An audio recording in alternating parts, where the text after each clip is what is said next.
প্রিয় এইচএসসি পরীক্ষার্থী শিক্ষার্থীবৃন্দ, আজকে আমরা আলোচনা করব এইচএসসি উদ্ভিদ বিজ্ঞানের চতুর্থ অধ্যায় অণুজীব নিয়ে। এখানে আমরা প্রথমে টপিকগুলো সাজিয়েছি, কি কি টপিক নিয়ে আলোচনা করব। প্রথম টপিকটি হচ্ছে ভাইরাস, ভাইরাসের বৈশিষ্ট্য এবং গঠন নিয়ে আলোচনা থাকবে, এবং ব্যাকটেরিওফাজ যা হচ্ছে ভাইরাসেরই একটি অংশ বা টিটোফাজ। তারপর থাকবে ভাইরাসের গুরুত্ব, ভাইরাসজনিত কিছু রোগ, এবং তারপরের পার্টটা হচ্ছে আমাদের ব্যাকটেরিয়ার বৈশিষ্ট্য ও গঠন নিয়ে আলোচনা করব, ব্যাকটেরিয়ার গুরুত্ব, ব্যাকটেরিয়াজনিত কিছু রোগ এবং ম্যালেরিয়া পরজীবী। এই কয়েকটা টপিক নিয়ে আমরা আলোচনা করব। শুরু করে দিই আমরা প্রথম টপিকটি হচ্ছে ভাইরাস।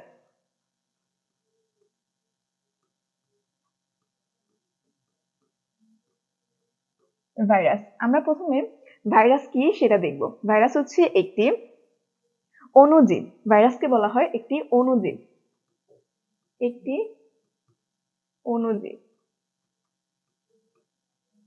ভাইরাস কিন্তু দুই রকমের হয়, একটা হচ্ছে জড়, আরেকটা হচ্ছে জীব। দুই অবস্থায় থাকে, অর্থাৎ ভাইরাস যখন কোনো জীবের মধ্যে প্রবেশ করে তখন তাকে জীব বলা হয়, এবং যখন জীবের মধ্যে প্রবেশ করতে পারে না তখন ভাইরাসকে জড় পদার্থের সাথে তুলনা করা হয়। আমরা ভাইরাসের বৈশিষ্ট্যগুলো দেখে নেব। প্রথম বৈশিষ্ট্যটা কি হতে পারে? ভাইরাসের প্রথম বৈশিষ্ট্য হচ্ছে ভাইরাস একটি বাধ্যতামূলক পরজীবী।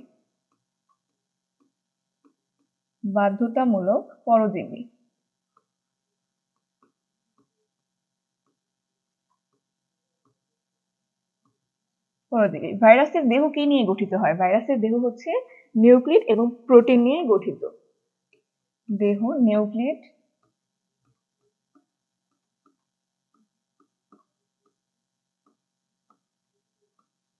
নিউক্লিড ও প্রোটিন দ্বারা গঠিত।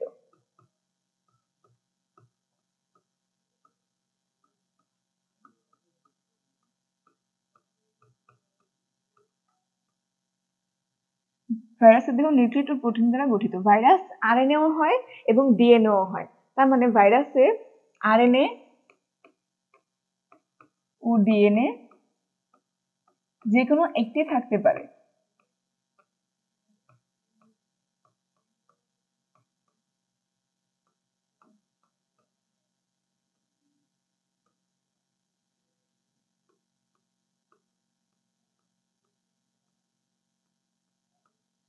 ভাইরাসে আরএনএ ও ডিএনএ যে কোনো একটি থাকতে পারে, অর্থাৎ যে সকল ভাইরাসগুলো ডিএনএ ভাইরাস সেগুলোতে আরএনএ থাকবে না, আর যে সকল ভাইরাসগুলো হচ্ছে আরএনএ ভাইরাস সেগুলোতে ডিএনএ থাকবে না। যে কোনো একটি থাকবে, এবং এটা হয়তো এক সূত্রক হবে, না হলে দ্বিসূত্রক হবে। তারপরে ভাইরাসের আর কি কি আছে? ভাইরাস কোনো সুনির্দিষ্ট দেহ না পেলে জড় অবস্থায় থাকে। সুনির্দিষ্ট দেহ ছাড়া বা সুনির্দিষ্ট জীব ছাড়া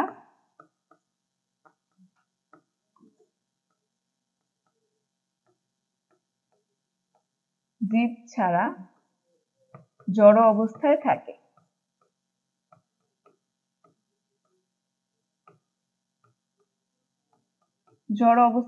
এই জন্যই কি ভাইরাসকে বলা হয় বাধ্যতামূলক পরজীবী, অর্থাৎ যতক্ষণ কোনো জীব দেহ না পাচ্ছে ততক্ষণ ভাইরাসের কোনো কাজ নেই। ভাইরাসের হচ্ছে বিপাক ক্ষমতা থাকে।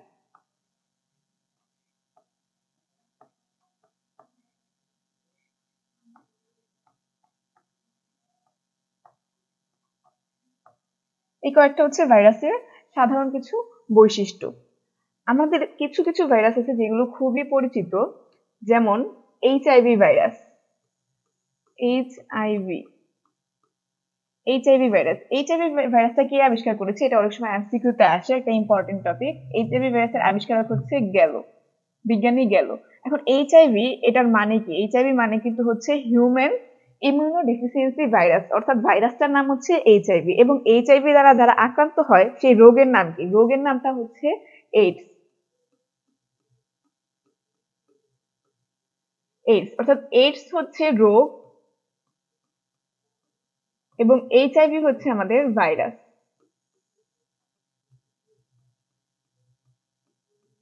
এখানে এইচআইভি এবং এইডস এর পূর্ণরূপ কি হতে পারে? এইচআইভি পূর্ণরূপ হচ্ছে human immuno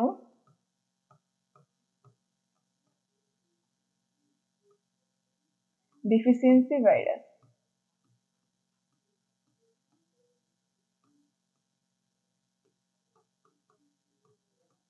human immunodeficiency virus, এটা হচ্ছে এইচআইভি এর পুনরূপ। এবং এইডস এর পুনরূপ হচ্ছে অ্যাকুয়ার্ড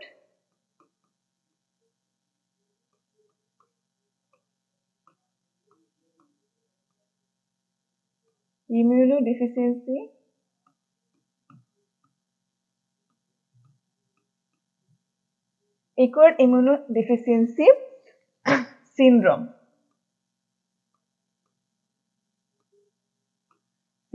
অর্থাৎ এইচআইভি ভাইরাসের আক্রমণে আমাদের যে সকল সিনড্রোম দেখা যায় এগুলোকে বলা হয় এইডস, এবং ভাইরাসটার নাম হচ্ছে এইচআইভি। এই দুইটা হচ্ছে ইম্পর্টেন্ট টপিক এখানে ভাইরাসের মধ্যে। এখন আমরা দেখে নিই কোনগুলো ডিএনএ ভাইরাস এবং কোনগুলো আরএনএ ভাইরাস। ডিএনএ ভাইরাস এবং আরএনএ ভাইরাসের মধ্যে পার্থক্যটা আগে দেখি। আরএনএ এবং ডিএনএ ভাইরাস।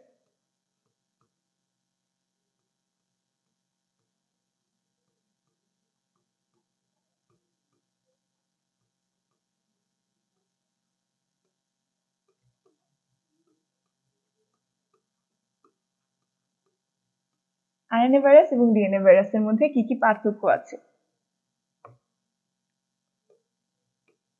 প্রথমে আরএনএ ভাইরাসটা সাধারণত একসূত্রক হয়,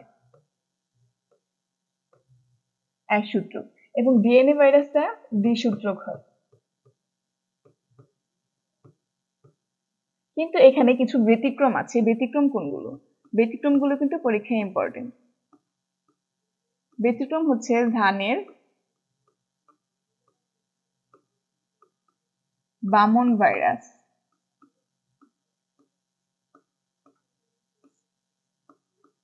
ধানের বামন ভাইরাস এবং হচ্ছে রিও ভাইরাস।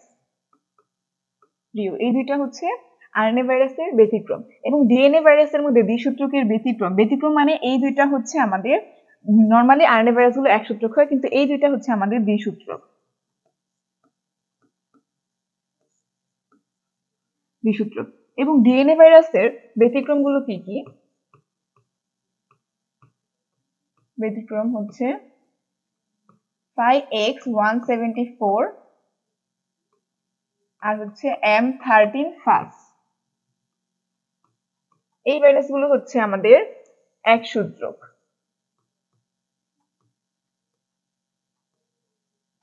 একসূত্রক, এগুলো হচ্ছে ব্যতিক্রম।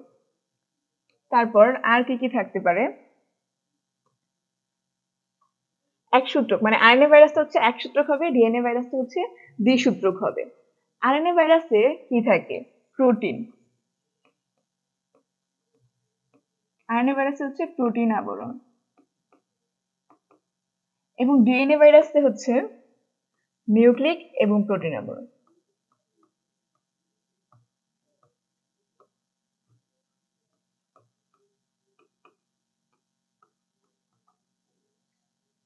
আরএনএ ভাইরাসে এনভেলপ থাকে না।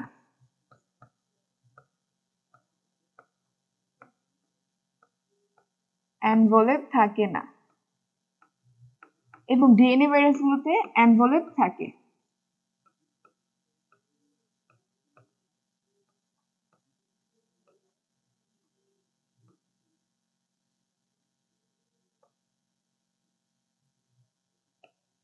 তারপর এখানে আরএনএ ভাইরাসের একটা উদাহরণ দেওয়া যায়, যে আরএনএ ভাইরাসের উদাহরণ হচ্ছে টিএমভি, ডেঙ্গু, এগুলো হচ্ছে আরএনএ ভাইরাস। এবং ডিএনএ ভাইরাস কোনগুলো? ডিএনএ ভাইরাস হচ্ছে টিআইভি, ভেরিওলা,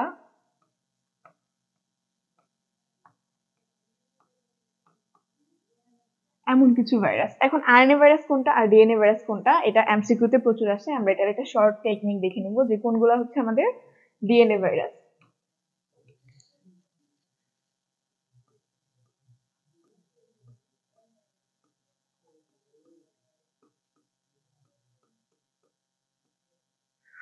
ডিএনএ ভাইরাসের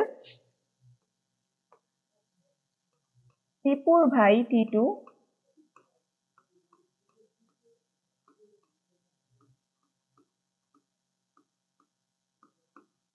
ভ্যানিলা হতে ভ্যানিলা হতে ফ্রান্সে এলো। টিপুর ভাই টিটু ভ্যানিলা হতে ফ্রান্সে এলো।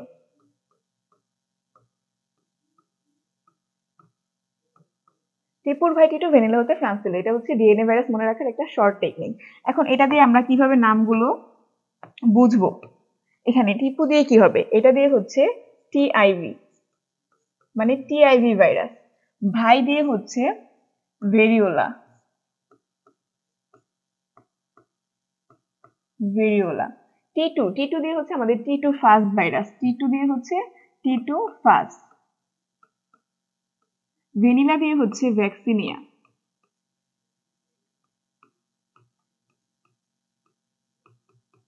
হতে, হতে দিয়ে হচ্ছে হ্যাপাটাইটিস, হ্যাপাটাইটিস ভাইরাস গুলো হচ্ছে ডিএনএ ভাইরাস।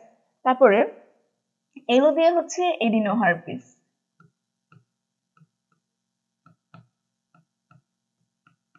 এবং ফ্রান্সে দিয়ে হচ্ছে ফুলকপির মোজাইক ভাইরাস, ফুলকপির মোজাইক ভাইরাস।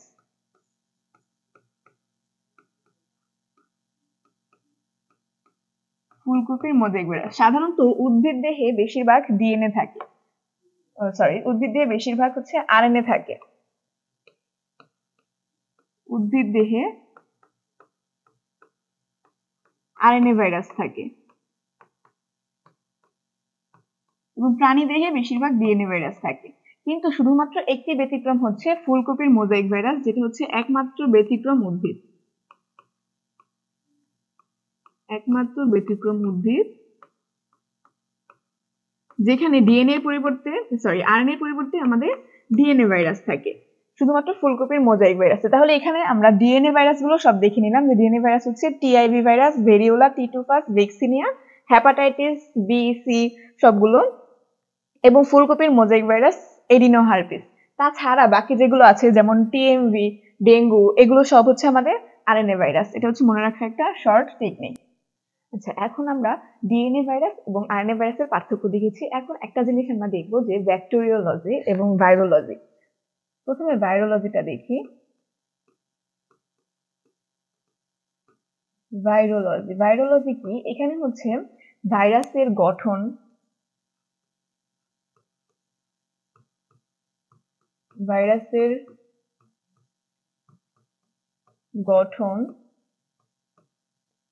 বৈশিষ্ট্য,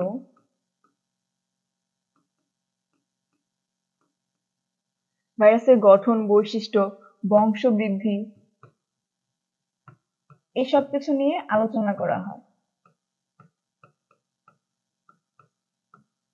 এসব কিছু আলোচনা করা হয়, অর্থাৎ ভাইরোলজি হচ্ছে জীববিজ্ঞানের একটি শাখা যেখানে ভাইরাসের গঠন, বৈশিষ্ট্য, বংশবৃদ্ধি এসব কিছু নিয়ে আলোচনা করা হয়। এই ভাইরোলজির জনক কে? এই ভাইরোলজির জনক স্ট্যানলি। স্ট্যানলি হচ্ছে এই ভাইরোলজির জনক। এখন আমরা ভাইরাসের গঠনের চিত্রটা দেখব, যে গঠনটা কেমন হয়। ভাইরাসের গঠন এরকম একটা অ্যানভলপ থাকবে। সবার প্রথম এরকম বাইরের একটা পর্দা বা অ্যানভলপ থাকবে এবং এগুলোতে হচ্ছে এরকম কাটা কাটা স্পাইক থাকবে। এগুলোকে বলা হয়, এই কাটাগুলোকে বলা হয় স্পাইক। তারপরে ভিতরে একটা ক্যাপসিড আবরণ থাকবে।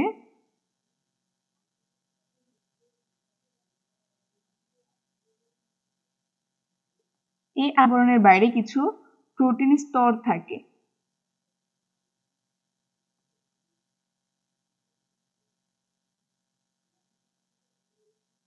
এটা হচ্ছে ভাইরাসের গঠন। এখন ভিতরে কিছু দানাদার পদার্থ থাকে এবং পুরো ভাইরাসে কিছু দানাদার পদার্থ থাকে।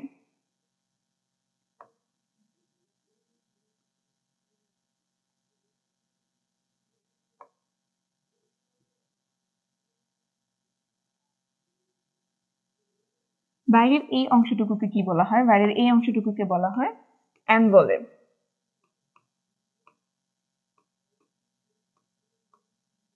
অ্যানভলপ এবং এগুলোকে বলা হয় স্পাইক। স্পাইক। এই আবরণটাকে বলা হয় ক্যাপসিড। ক্যাপসিড এবং ভিতরের এই অংশটুকুকে বলা হয় নিউক্লিয় প্রোটিন।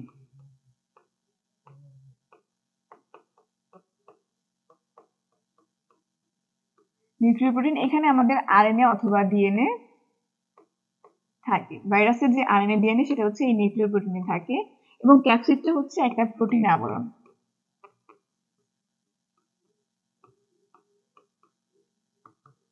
ক্যাপসিড হচ্ছে একটা প্রোটিন আবরণ এবং এটা হচ্ছে ভাইরাসের গঠন।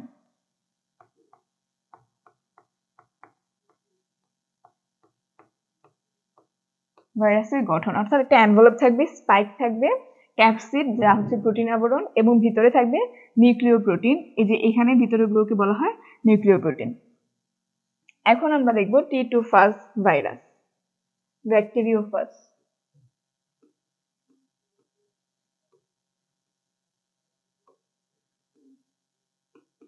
ব্যাকটেরিওফাস বা টি2ফাস ভাইরাস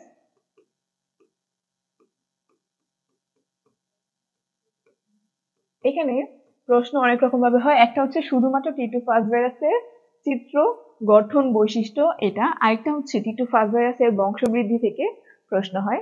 গঠনের সময় আমরা কিভাবে দেখব যে গঠনটা কিরকম হয়, গঠনটা চিত্র আঁকতে হবে।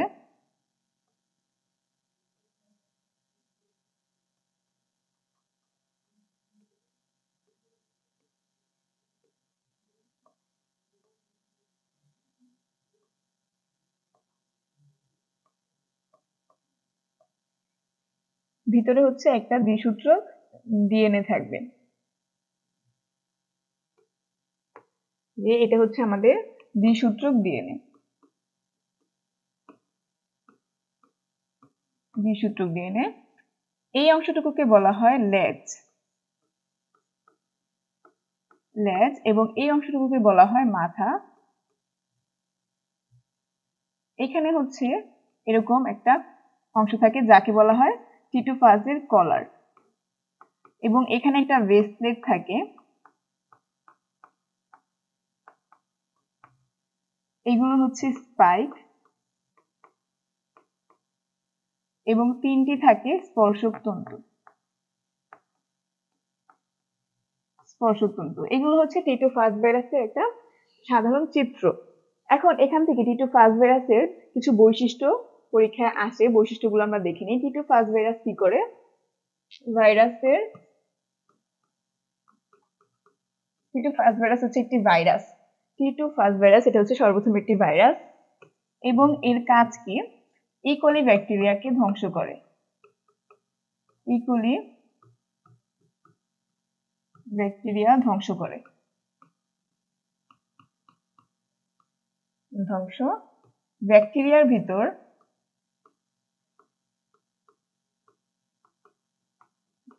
মানে ব্যাকটেরিয়ার দেহে বংশবৃদ্ধি করে।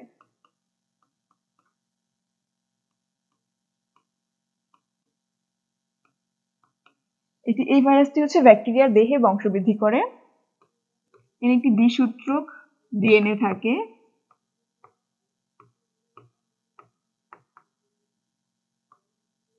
দ্বিসূত্রক ডিএনএ থাকে এবং এর বংশবৃদ্ধি করার দুইটি উপায় আছে। একটি হচ্ছে লাইটিক চক্র,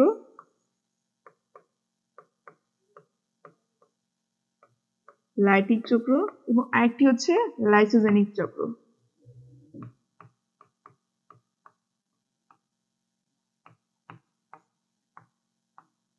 লাইসোজেনিক চক্র এই দুইটা হচ্ছে টি2 ব্যাকটেরিওফাজের বংশবৃদ্ধি।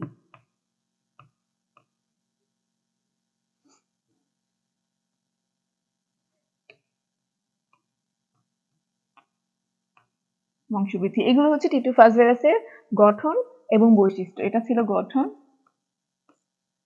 এবং বৈশিষ্ট্য।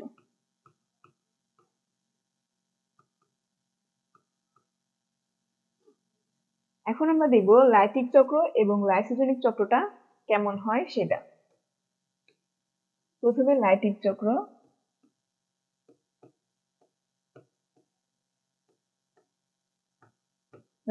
লাইটিক চক্রের আরেকটা নাম হচ্ছে বিগলন করে।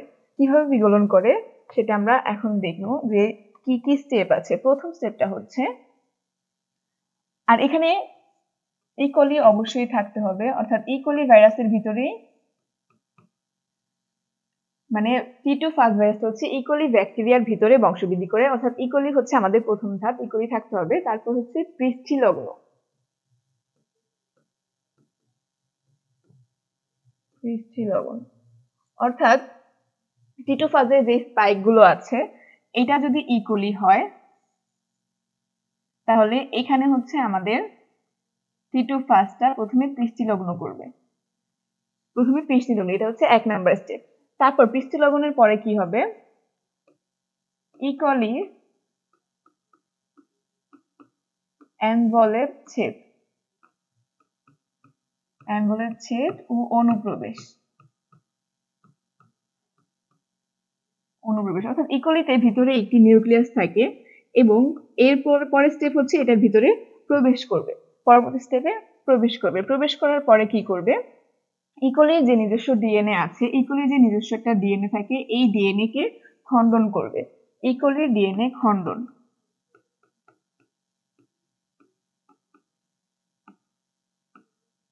ইকুয়ালি ডিএনএ খণ্ডন এবং তারপরের স্টেপ হচ্ছে টিটু ফাজ ডিএনএ প্রতিলিপন, ডিএনএ প্রতিলিপন। অর্থাৎ প্রথমে এটি ইকুয়ালি ব্যাকটেরিয়া ডিএনএটা খণ্ডন করবে, তারপরে ভিতরে নিজেদের কিছু, তারপরে ভিতরে টিটু ফাজের যে ডিএনএটা আছে সেটা হচ্ছে অনেকগুলো ডিএনএ এখানে প্রতিলিপি হবে, অর্থাৎ ব্যাকটেরিয়াটির দেহে সম্পূর্ণভাবে নিজেদের ডিএনএ প্রতিলিপি করবে। তারপরে ডিএনএ প্রতিলিপির পরে কি হবে সেটা দেখে নিই। তারপর হচ্ছে টিটু ফাজের প্রোটিন মাথা দেহ তৈরি করবে।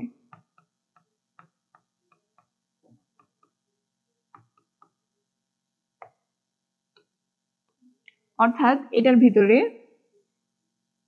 নিজেদের ডিএনএটা নষ্ট করে দিবে এবং টিটু ফাজের অনেকগুলো আকৃতি তৈরি হবে, অনেকগুলো ডিএনএ নিয়ে অনেকগুলো আকৃতি তৈরি হবে। এভাবে অনেকগুলো টিটু ফাজ তৈরি হবে। তারপরে কি হবে, তারপর হচ্ছে টিটু ফাজ মুক্ত। এই যে এখানে তারপর যখন অনেকগুলো ডিএনএ তৈরি হবে ভিতরে, তারপর হচ্ছে এরা এদের প্রাচীর ছেদ করবে, অর্থাৎ প্রাচীরটা তখন আর থাকবে না, প্রাচীর ছেদ করবে এবং এই প্রাচীর থেকে হচ্ছে এরা মুক্তভাবে অনেকগুলো টিটু ফাজ ভাইরাস চলাচল করবে। এই পুরো পদ্ধতিতে মোট 30 মিনিট সময় লাগে, লাইটিং চক্রে 30 মিনিট সময় লাগে এবং এই 30 মিনিটে 300টি টিটু ফাজ সৃষ্টি হয়,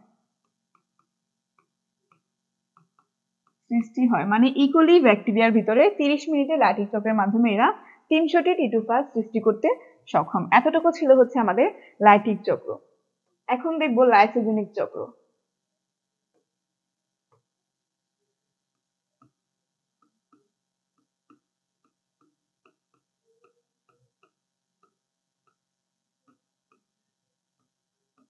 লাইসোজেনিক চক্রে কি হয় সেটা দেখে নিই।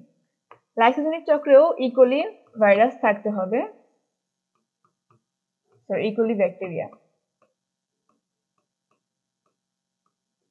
ব্যাকটেরিয়া থাকতে হবে। তারপর কি করবে, ইকোলি ব্যাকটেরিয়ার মধ্যে পৃষ্ঠি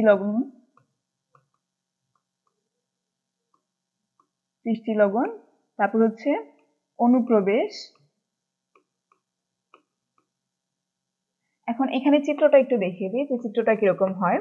এক্ষেত্রে প্রথমে ইকোলি থাকে, এটা হচ্ছে ইকোলির নিউক্লিয়াস। এখান থেকে টিটু ফাজ যখন প্রবেশ করে তখন কি হয়, প্রবেশের পর এই নিউক্লিয়াসটাকে একটু অন্য আকৃতির দেখা যায়, অর্থাৎ এখানে একটা প্রোফেজ ধাপ সৃষ্টি হয়। এই ধাপটাকে বলা হয় প্রোফেজ,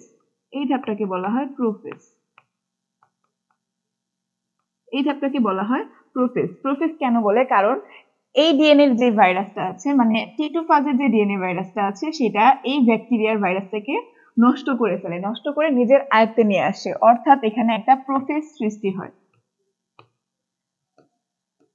ডিএনএ প্রোফেজ।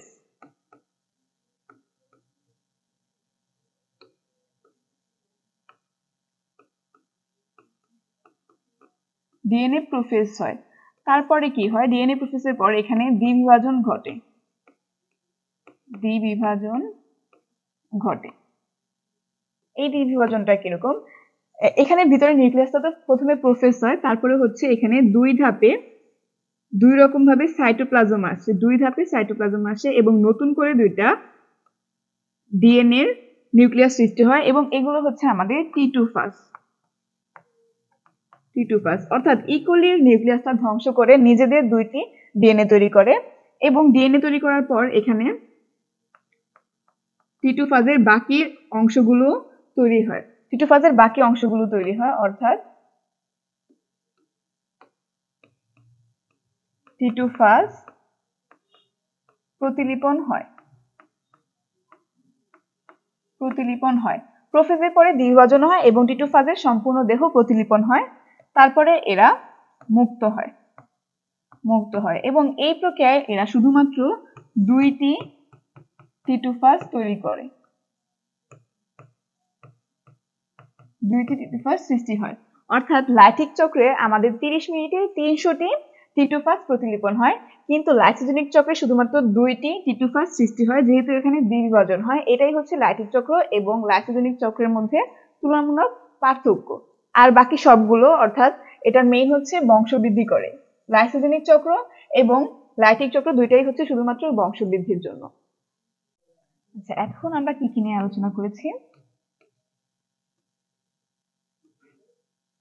এতক্ষণ ছিল হচ্ছে ভাইরাস নিয়ে আলোচনা হয়েছে, ব্যাকটেরিওফাজ অর্থাৎ টি2 ফাজ, এটা নিয়ে আলোচনা হয়েছে।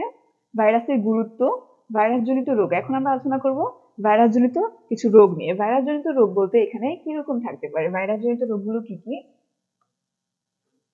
প্রথমে আমরা আলোচনা করব হেপাটাইটিস বি বা হেপাটাইটিস।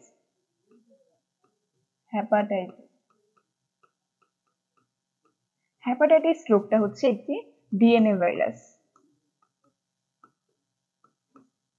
হেপাটাইটিস হচ্ছে ডিএনএ ভাইরাস। হেপাটাইটিসটা হচ্ছে প্রধানত লিভার প্রদাহ, লিভার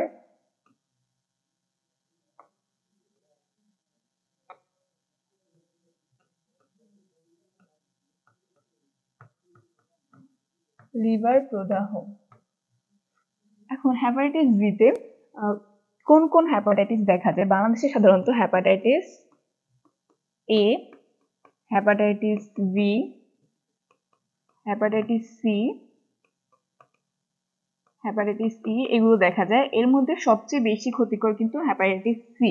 কিন্তু হেপাটাইটিস সি এর কোনো প্রাথমিক চিকিৎসা বা ডোজ হয়নি, হেপাটাইটিস বি এর ক্ষেত্রে আছে। হেপাটাইটিস বি এর রোগ নির্ণয় পদ্ধতি কিরকম হয়? হেপাটাইটিস বি এর ক্ষেত্রে রোগ নির্ণয় করতে হয়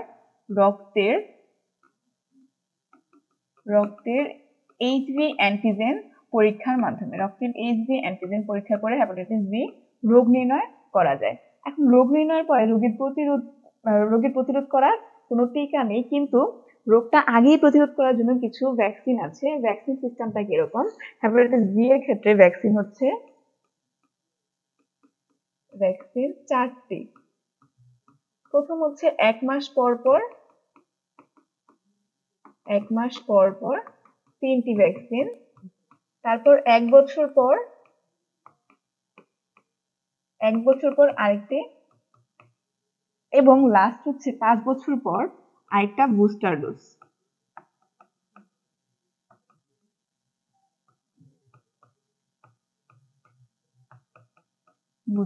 এগুলো হচ্ছে হেপাটাইটিস বি এর জন্য আমাদের প্রতিরোধ অবস্থা। এবং হেপাটাইটিস বি এর পরীক্ষায় যেটা আসে সাধারণত, যে লক্ষণ কি কি, মানে কিছু লক্ষণ দিয়ে দেয়, যে লক্ষণগুলো দেখে বুঝতে হবে যে এটা হচ্ছে হেপাটাইটিস বি। তারপর এর প্রতিকার সম্পর্কে জানতে পারে, অথবা এর ধরন সম্পর্কে, অথবা প্রতিরোধ সম্পর্কে, এগুলো জানতে পারে। তাহলে এর লক্ষণগুলো কি কি, আমরা একটু লক্ষণগুলো দেখব। হেপাটাইটিস বি এর মেইন লক্ষণ কি কি আছে? যেমন হেপাটাইটিস বি হচ্ছে সাধারণত জন্ডিসের মতো। তাহলে এখানে কি হতে পারে? জ্বর থাকবে, জ্বর, মাথা ব্যথা, এগুলো সব সময় থাকবে। জ্বর, মাথা ব্যথা, ক্ষুধা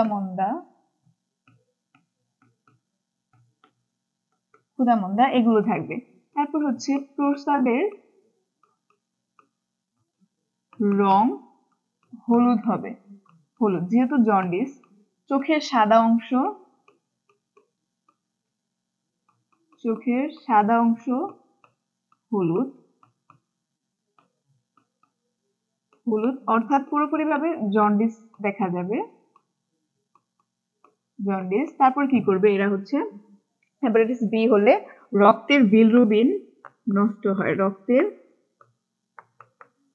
বিলিরুবিন এবং এসজিপিটি নষ্ট হয়। এগুলো হচ্ছে হেপাটাইটিস বি এর স্বাভাবিক কিছু লক্ষণ এবং এখানে প্রতিকার দেওয়া আছে। এখানে হেপাটাইটিস সি কে কি বলা হয়? হেপাটাইটিস সি কে কিন্তু মানবদেহে নীরবঘাতক বলা হয়, মানবদেহে নীরবঘাতক, নীরবঘাতক। কারণ এর সুপ্তিকাল অর্থাৎ এটি সুপ্তিকাল মানে লক্ষণগুলো ভিতরেই থাকে, লক্ষণগুলো প্রকাশ হতে অনেক দেরি হয়, সুপ্তিকাল প্রায় 48 ঘন্টার মতো। এবং হেপাটাইটিস সি কে বলা হয় নীরবঘাতক। এবং হেপাটাইটিস বি এর লক্ষণগুলো হচ্ছে এরকম হয়, এটা হচ্ছে একটা ডিএনএ ভাইরাস, মেইনলি এটা একটা ডিএনএ ভাইরাস। এগুলো হচ্ছে হেপাটাইটিস নিয়ে কিছু আলোচনা। তারপর আমরা আরেকটা রোগ সম্পর্কে জানি, যেমন ডেঙ্গু। ডেঙ্গু কিন্তু ভাইরাস জনিত রোগ, ডেঙ্গু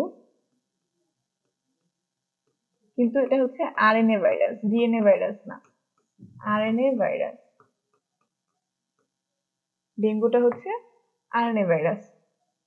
ডেঙ্গু সাধারণত হয় কিসের জন্য? ডেঙ্গু হচ্ছে এডিস মশার কারণে, এডিস স্ত্রী মশা। স্ত্রী মশা হচ্ছে ডেঙ্গু রোগের সংক্রামক। ডেঙ্গু রোগের কিছু লক্ষণ দেখি আমরা, কারণ পরীক্ষায় মেইনলি লক্ষণগুলো আসবে যা দেখে আমাদের বুঝতে হবে যে এটা ডেঙ্গু রোগ। লক্ষণ কি কি হয়? ডেঙ্গু রোগকে বলা হয় হাড় ভাঙা জ্বর, এরকম, অর্থাৎ শরীর ব্যথা থাকে খুব বেশি, জ্বর থাকবে 103 থেকে 105 ডিগ্রি, মাথা ঘাড় ব্যথা, মেরুদণ্ড ব্যথা,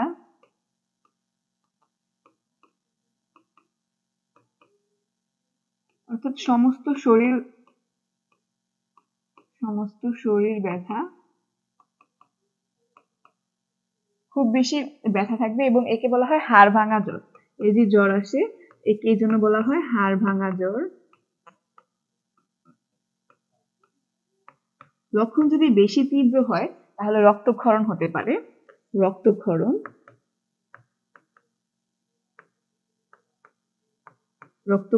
আর যখন রক্তক্ষরণ হয় ডেঙ্গুর জন্য তখন একে বলা হয় হেমোজুইক ডেঙ্গু।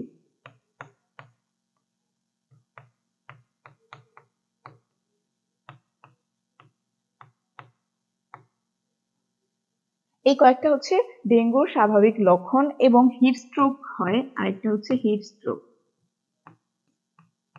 মানে অতিরিক্ত ব্যথার কারণে হিট স্ট্রোক হতে পারে। এই দুটো হচ্ছে ডেঙ্গুর একদম অতিরিক্ত তীব্র লক্ষণের সময়, এবং সাধারণত ব্যথা থেকে হচ্ছে লক্ষণগুলো প্রধানত প্রথমে বোঝা যায়। এগুলো হচ্ছে ডেঙ্গু রোগের কিছু লক্ষণ। ডেঙ্গুটা হচ্ছে একটা আরএনএ ভাইরাস এবং ডেঙ্গু হলে এর চিকিৎসা হচ্ছে দিনের বেলা মশারি টানিয়ে ঘুমাতে হবে, এরকম।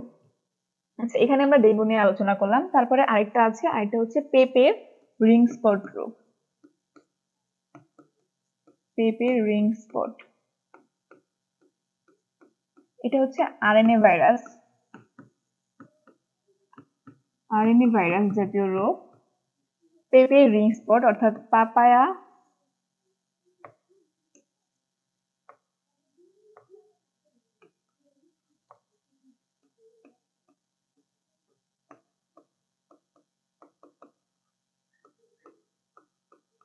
রিং স্পট অর্থাৎ PRSV, papaya ring spot virus. এটা হচ্ছে PRSV বলা হয়, এটা হচ্ছে পেপের রিং স্পট। পেপের রিং স্পট রোগের লক্ষণগুলো কি কি? এখানে লক্ষণ দেখে নিই আমরা যে লক্ষণ কি কি হতে পারে। এই রোগের লক্ষণ হচ্ছে প্রথমে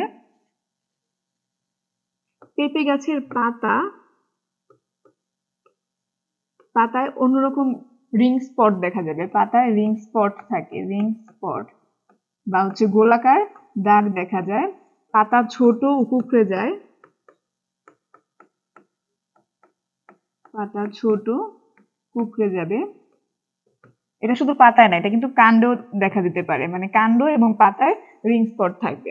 তারপর ফলের আকৃতি ছোট, ফলের আকৃতি ছোট হবে, ছোট। ফলের গায়ে মানে ফলের উপর হচ্ছে গোলাকার দাগ থাকবে, গোলাকার, ফলের গায়ে গোলাকার দাগ থাকবে এবং পেঁপে ফলের মিষ্টতা হ্রাস হবে।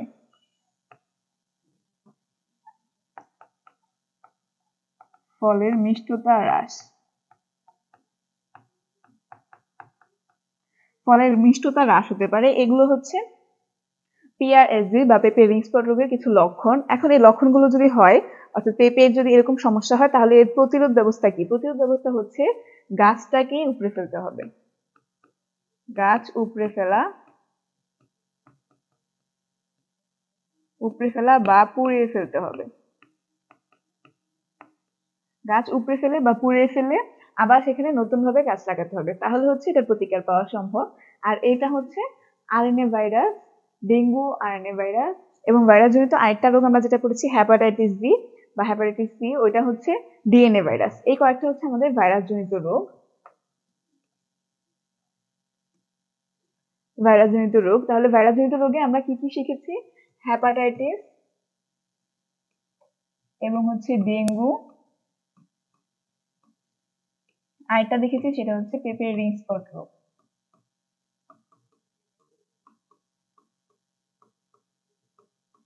পেঁপে রিং স্পট, এই তিনটা। আচ্ছা, এখন আমরা দেখব ব্যাকটেরিয়া।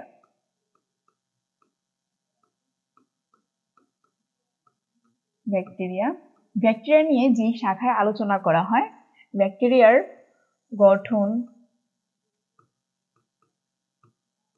রোগ তত্ত্ব, বংশবৃদ্ধি, এগুলো নিয়ে আলোচনা করা হয় যে শাখায়, তাকে কি বলে? তাকে বলা হয় ব্যাকটেরিওলজি।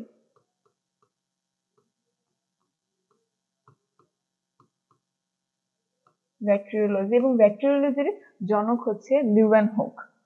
ব্যাকটেরিওলজির জনক লিউয়েনহুক।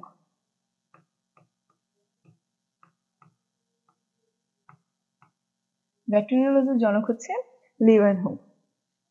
এখন আমরা ব্যাকটেরিয়ার বৈশিষ্ট্যগুলো দেখে নেব। বৈশিষ্ট্য,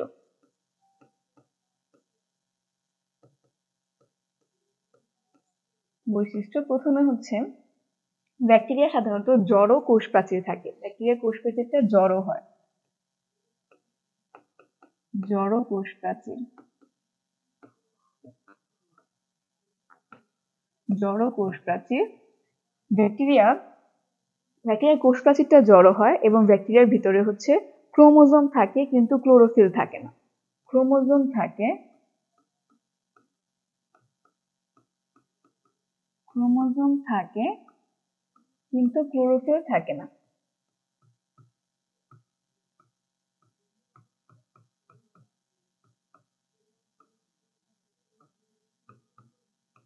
ক্রোমোজোম থাকে কিন্তু ক্লোরোফিল থাকে না। ব্যাকটেরিয়া হচ্ছে অণুজীব, অণুজীব এবং অতি আণুবীক্ষণিক।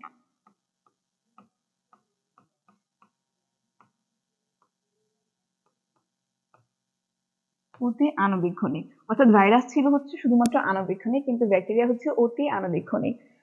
ব্যাকটেরিয়ার বংশবৃদ্ধি কিরকম হয়? বংশবৃদ্ধি দুই রকম ভাবে হয়।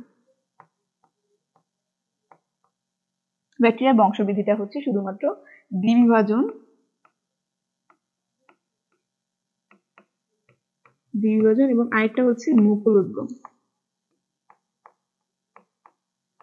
মুকুল উদ্গম, এই দুইভাবে হয়। ব্যাকটেরিয়ার বংশবৃদ্ধিটা শুধুমাত্র দ্বিবিভাজন এবং মুকুল উদ্গম হয়, এবং এখানে যেহেতু পরিপূর্ণ কোষ থাকে না, কোষটা পরিপূর্ণ না, সেজন্য এখানে মাইটোসিস এবং অ্যামাইটোসিস বিভাজনটা হয় না। তাহলে ব্যাকটেরিয়াতে মাইটোসিস,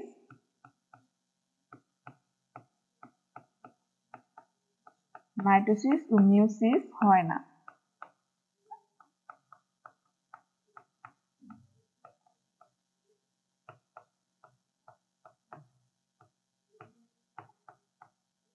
মাইটোসিস ও মিয়োসিস বিভাজন হয় না।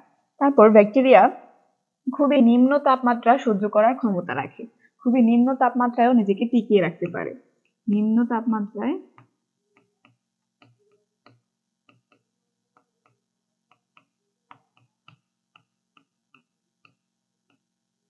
টিকে থাকে, অর্থাৎ এই তাপমাত্রা কিরকম হতে পারে, -17 ডিগ্রি সেলসিয়াস থেকে 80 ডিগ্রি সেলসিয়াস। -17 ডিগ্রি সেলসিয়াস থেকে 80 ডিগ্রি সেলসিয়াস তাপমাত্রায় হচ্ছে ব্যাকটেরিয়া টিকে থাকতে পারে। ব্যাকটেরিয়া বেসিক রং বদলায়, মানে তার স্বাভাবিক যে রং থাকে সেই রংটা বদলাতে পারে, রং বদলায়।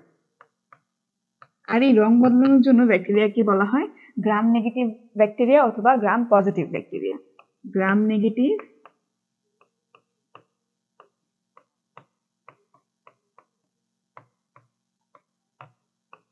অথবা গ্রাম পজিটিভ।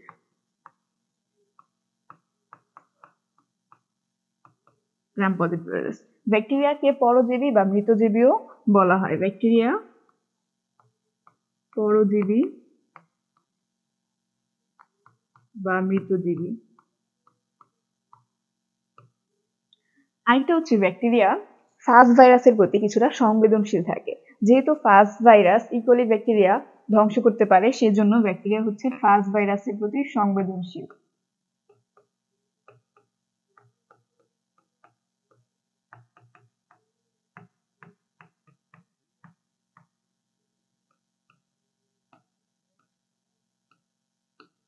ফাজ ভাইরাসের প্রতি সংবেদনশীল। এই কয়েকটা হচ্ছে ব্যাকটেরিয়ার সাধারণ কিছু বৈশিষ্ট্য। এখন আমরা কি দেখব, ব্যাকটেরিয়ার গঠন। ব্যাকটেরিয়ার গঠনটা কেমন হয়, ব্যাকটেরিয়ার গঠন।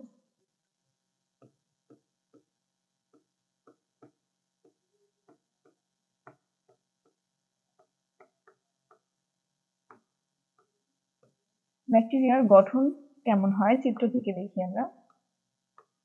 প্রথম হচ্ছে ব্যাকটেরিয়ার একটা ক্যাপসুল থাকবে, এরকম বাইরে একটা ক্যাপসিড আবরণ এরকম। তারপর ভিতরে থাকবে দুইটা আবরণ, একটা হচ্ছে কোষ প্রাচীর আর একটাকে বলা হয় কোষ ঝিল্লি। ভিতরে হচ্ছে 2 স্তরের আবরণ থাকবে।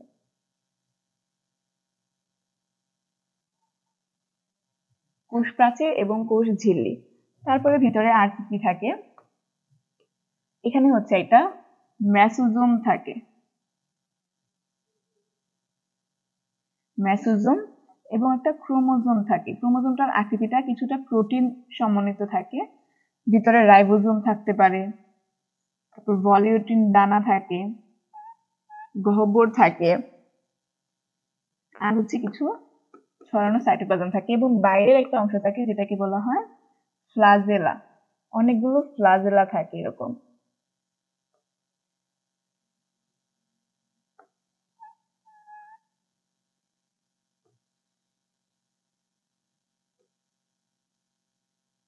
অনেকগুলো ফ্লাজেলা থাকে এবং দুই পাশে দুইটা থাকে হচ্ছে পিলি। দুই পাশে দুইটা পিলি থাকে। এখন আমরা এগুলো চিহ্নিতকরণ করি যে কোনটার নাম আসলে কি। এখানে বাইরের এই অংশটা একদম দুই পাশেরটার নাম হচ্ছে পিলি এবং এগুলো হচ্ছে ফ্লাজেলা। ফ্লাজেলা এবং এই অংশটা হচ্ছে ক্যাপসিড। ক্যাপসিড এটা হচ্ছে কোষ প্রাচীর। কোষ প্রাচীর মানে একদম বাইরের যে অংশটা সেটাকে বলা হয় কোষ প্রাচীর এবং ভিতরের যে আরেকটা আবরণ সেটাকে বলা হয় কোষ ঝিল্লি।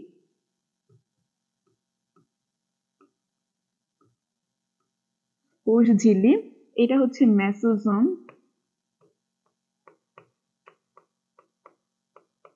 মেসোজোম এবং ক্রোমোজোম থাকে কিন্তু ক্লোরোফিল থাকে না। তাহলে এটা কি, এটা হচ্ছে ক্লোরোফিল। ক্লোরোফিল এবং এটা হচ্ছে রাইবোজোম। রাইবোজোম। ব্যাকটেরিয়ার রাইবোজোমটা কিরকম হয়, রাইবোজোম আমরা কি দেখেছিলাম যে রাইবোজোম হচ্ছে একটা রাইবোজোম 70S আর একটা রাইবোজোম হচ্ছে 80S, এই দুটো ছিল রাইবোজোম। ব্যাকটেরিয়ার রাইবোজোমটা 70S। 70S ribosome. ব্যাকটেরিয়াতে 70S ribosome দেখা যায় এবং এই দানাটা হচ্ছে ভলিউটিন দানা। এরকম অনেকগুলো দানা থাকে ভিতরে, ভলিউটিন দানা।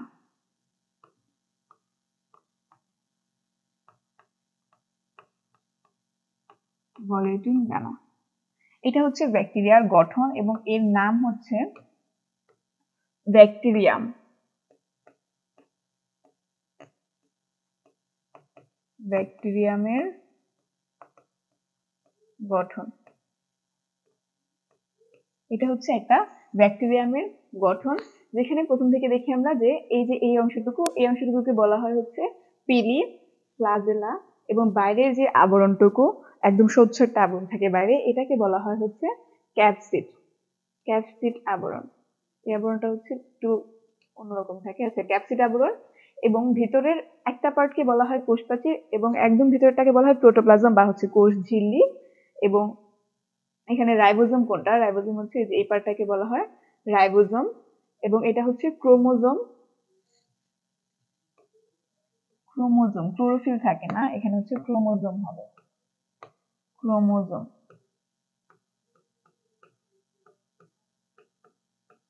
ক্রোমোজোম। এবং এটা হচ্ছে মেসোজোম, এবং এই দানাদার অংশগুলো হচ্ছে বলটন দানা, এবং এটা হচ্ছে একটা গহ্বর,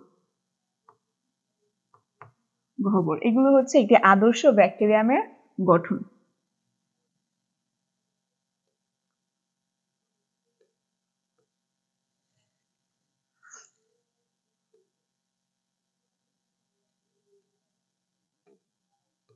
ব্যাকটেরিয়ামের গঠন শেষ, এখন আমরা দেখব ব্যাকটেরিয়ার বৈশিষ্ট্য।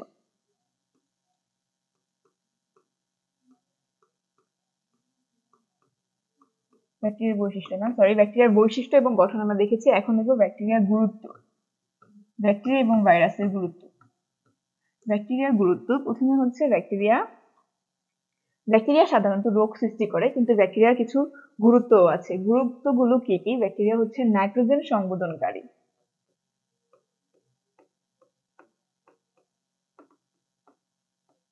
নাইট্রোজেন সংবোধন করে, অর্থাৎ উদ্ভিদের নাইট্রোজেন সংবোধন করে। উদ্ভিদের জন্য কিন্তু নাইট্রোজেন একটি প্রয়োজনীয় সার। এই নাইট্রোজেন সংবোধন করতে ব্যাকটেরিয়া গুরুত্বপূর্ণ ভূমিকা পালন করে। এখানে হচ্ছে কয় ধরনের নাইট্রোজেন সংবোধন করতে পারে? তিন ধরনের ব্যাকটেরিয়া হচ্ছে নাইট্রোজেন সংবোধন করতে পারে। তারপর হচ্ছে নাইট্রিফিকেশন ঘটায়, নাইট্রিফিকেশন ঘটায়,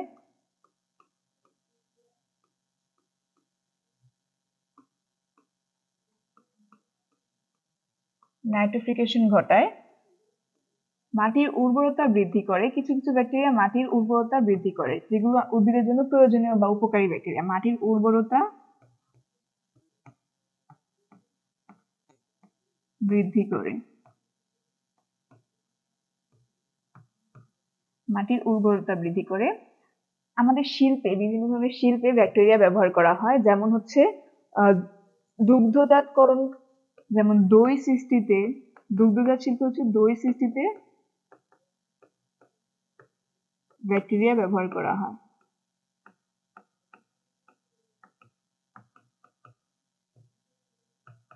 শুধু দই না, চা শিল্প, চা, পাট, এইসব শিল্পেও হচ্ছে ব্যাকটেরিয়া ব্যবহার করা হয়। এসব হচ্ছে ব্যাকটেরিয়া শিল্প ক্ষেত্রে ব্যবহার। তারপর হচ্ছে বিভিন্ন রোগের প্রতিষেধক কিন্তু ব্যাকটেরিয়া থেকে তৈরি হয়। প্রতিষেধক বা টিকা,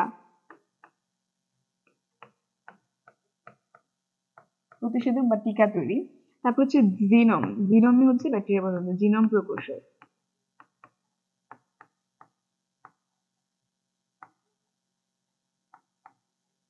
জিনোম প্রকৌশল অর্থাৎ ব্যাকটেরিয়াতে যে একটা প্লাজমিড থাকে ব্যাকটেরিয়া গঠনে, বলেটন দানার পাশে একটা প্লাজমিড থাকে, এই প্লাজমিডে হচ্ছে জিনোম প্রকৌশল করে। ভাইরাস সিটোফাজ দ্বারা হচ্ছে জিনোম প্রকৌশল হয়। এগুলো হচ্ছে ব্যাকটেরিয়ার কিছু গুরুত্ব। এখন আমরা দেখব ভাইরাসের গুরুত্ব। ভাইরাসের গুরুত্ব,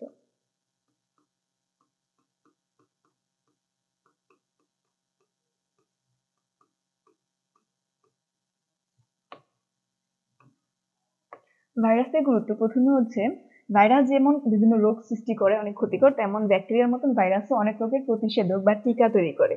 যেমন বসন্ত, জলতাঙ্ক, এইসব রোগের প্রতিষেধক হচ্ছে ভাইরাস থেকে তৈরি।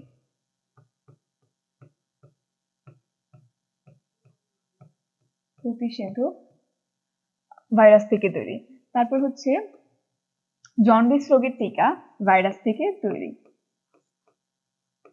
জন্ডিস রোগের টিকা। বিভিন্ন উপকারী ভাইরাস থেকে কিছু ওষুধ তৈরি করা হয়। ওষুধ তৈরি।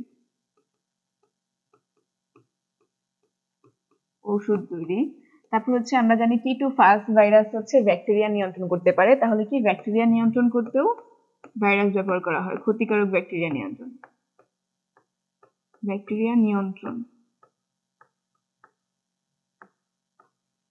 নিয়ন্ত্রণ করতে ভাইরাস ব্যবহৃত হয়। তারপর হচ্ছে টিউলিপ ফুল, বিশ্ববিখ্যাত টিউলিপ ফুলের যে গায়ে লম্বা লম্বা দাগ থাকে, ছোপ ছোপ, এই দাগগুলো হচ্ছে ভাইরাসের কারণে তৈরি হয়। অর্থাৎ টিউলিপ ফুলের সৌন্দর্য বৃদ্ধিতে ভাইরাস ব্যবহার করা হয়।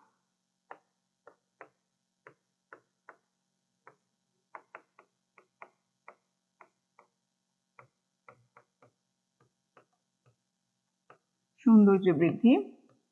এবং মিক্সো ভাইরাস নামে একটা ভাইরাস হচ্ছে মিক্সো ভাইরাস।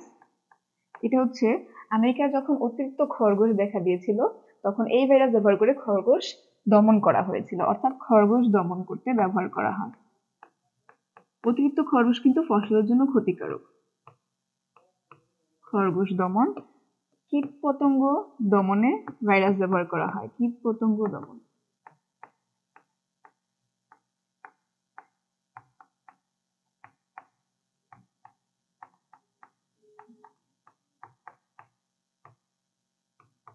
এই কয়েকটা হচ্ছে ভাইরাসের ব্যবহার বা হচ্ছে গুরুত্ব। এখন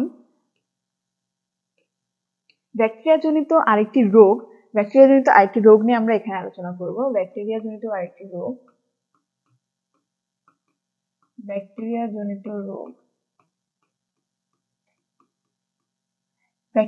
রোগ হচ্ছে কলেরা। কলেরা রোগের জীবাণুটার নাম কি? কলেরা রোগের জীবাণুর নাম হচ্ছে ভিব্রিও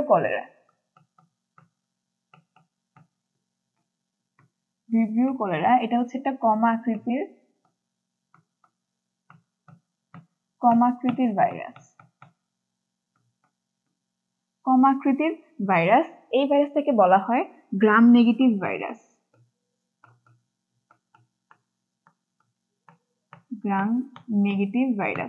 এবং পরীক্ষা হচ্ছে কলেরা রোগের কিছু লক্ষণ দিয়ে জিজ্ঞেস করে যে এটা বুঝবো কিভাবে আমরা যে কলেরা। এখানে আমরা কিছু লক্ষণ দেখে নিই, কোনগুলো হচ্ছে কলেরা রোগের লক্ষণ। প্রথমত হচ্ছে খুব বেশি উদারময় হবে, পেটের উদারময়, ক্ষুধা মন্দা, শরীরে হচ্ছে পানি শূন্যতা থাকবে,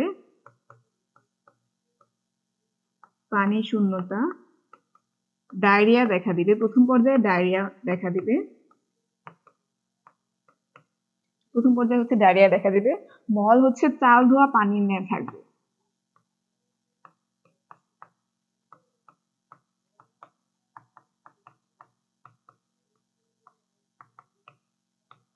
চাল ধোয়া পানির মতো। এখন আমরা দেখব ম্যালেরিয়া পরজীবী। এটা কোনো ভাইরাস বা ব্যাকটেরিয়া দ্বারা আক্রান্ত নয়।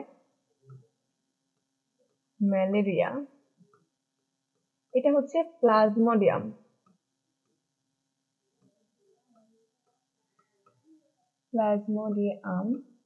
যেটা হচ্ছে একটা পরজীবী। ম্যালেরিয়া হচ্ছে প্লাজমোডিয়াম পরজীবী। ম্যালেরিয়ার প্লাজমোডিয়াম পরজীবীটা 4 রকমের হয়ে থাকে। প্রথমটা হচ্ছে প্লাজমোডিয়াম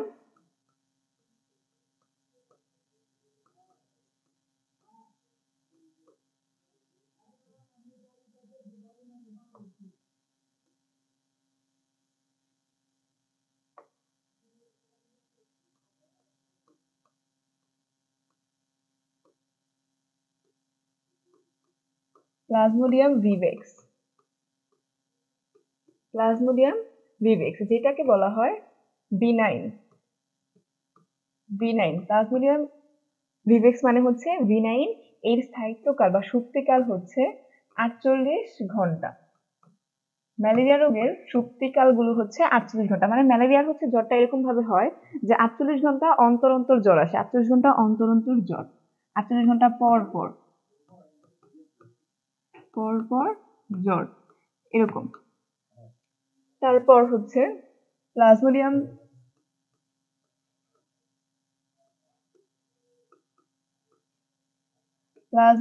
ম্যালেরিয়া। প্লাজমোডিয়াম ম্যালেরিয়াটা হচ্ছে কোয়ার্টান, এটাকে বলা হয় কোয়ার্টান, যেটা হচ্ছে 72 ঘন্টা অন্তর অন্তর জ্বর আসে।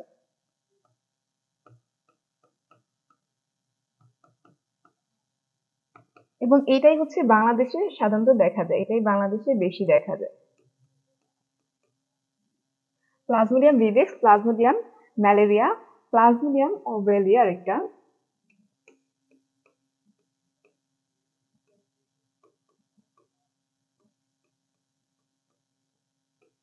যাকে বলা হয় মৃদু টার্সিয়ান।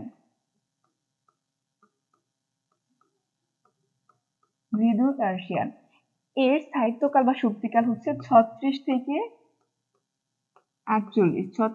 48 ঘন্টা। এবং 4 নাম্বারটা হচ্ছে প্লাজমোডিয়াম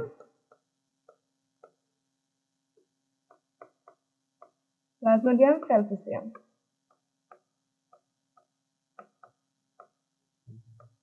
একে বলা হয় টার্সিয়ান,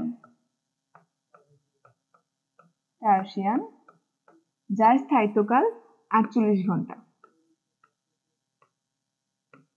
48 ঘন্টা মানে এই 4 রকমের পরজীবী, এগুলো হচ্ছে আমাদের পরজীবীর নাম, এগুলো হচ্ছে পরজীবী এবং এগুলো হচ্ছে সুপ্তিকাল। আর এইগুলো হচ্ছে পরজীবীর দ্বারা আক্রান্ত হয়ে যেই রকম বৈশিষ্ট্য থাকে সেই বৈশিষ্ট্যের উপর ভিত্তি করে কিছু নাম দেওয়া হয়। এগুলো হচ্ছে আমাদের ম্যালেরিয়ার 4টি পরজীবী। এখন আমরা দেখব ম্যালেরিয়ার জনন প্রক্রিয়া বা বংশবৃদ্ধি।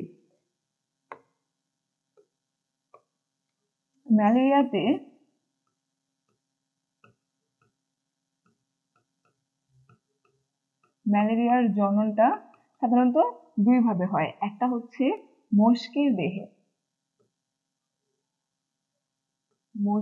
দেহ,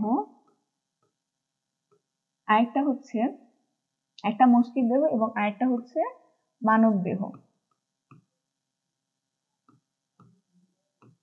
দেহ। এখানে মানব দেহ এবং মস্কির দেহের মধ্যে মস্কির দেহটা হচ্ছে প্রধান পোষক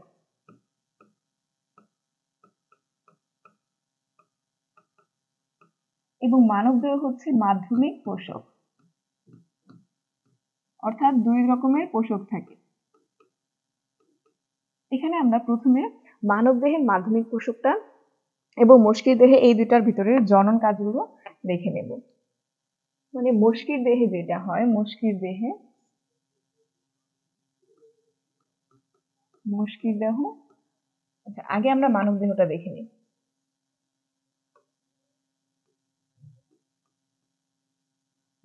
মানব দেহে এটা 2 রকম ভাবে হয়, একটা হচ্ছে যকৃতকে আক্রান্ত করে, যকৃত কোষ, এবং আরেকটি হচ্ছে লোহিত রক্তকণিকা,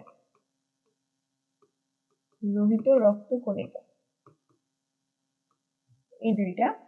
এবং মানব দেহকে বলা হয় অযৌন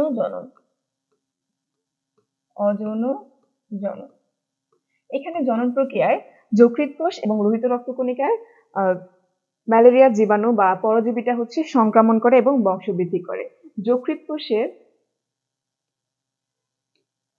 কোষে এখানে আবার 2টা ভাগে ভাগ হয়ে যায়। লোহিত রক্তকণিকাকে বলা হয় এরিথ্রোসাইটিক,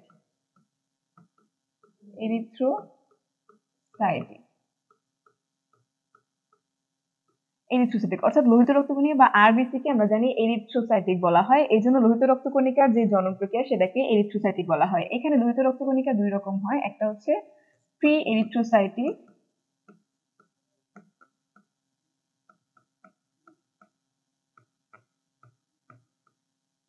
এবং আরেকটা হচ্ছে এক্সো এরিথ্রোসাইটিক, এই 2 ভাগে ভাগ হয়।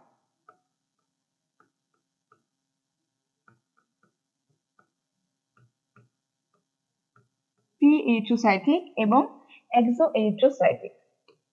এখন প্রি এইরিথ্রোসাইটিকে যে ধাপগুলো দেখা যায় সেগুলো কি কি? প্রি এইরিথ্রোসাইটের প্রথম ধাপটি হচ্ছে সাইজোগনি।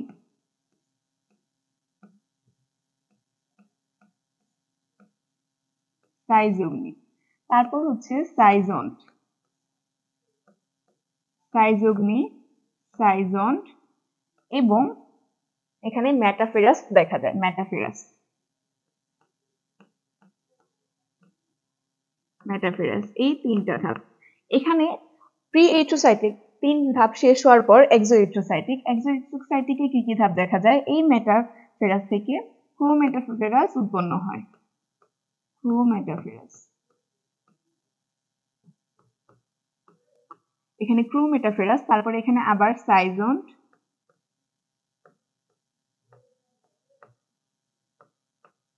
এবং এখানে উৎপন্ন হয় মাইক্রোক্রোমেটাফেরাস, মাইক্রোমেটাফেরাস।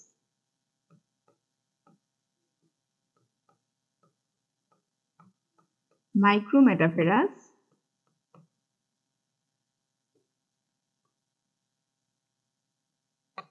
মাইক্রোমেটাফেরাস এবং আরেকটি হচ্ছে ম্যাক্রোমেটাফেরাস।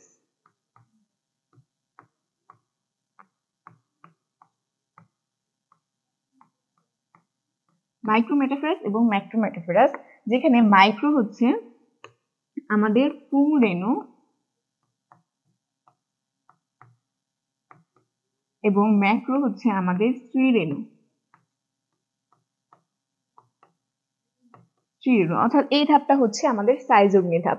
এবং মাধ্যমিক পোষক বা এটা হচ্ছে যকৃৎ কোষের, যকৃৎ কোষে গিয়ে যখন এটা উৎপন্ন করে তখন যকৃৎ কোষকে বলা হয় গেমিটোসাইগনি, গেমিটোসাইগনি।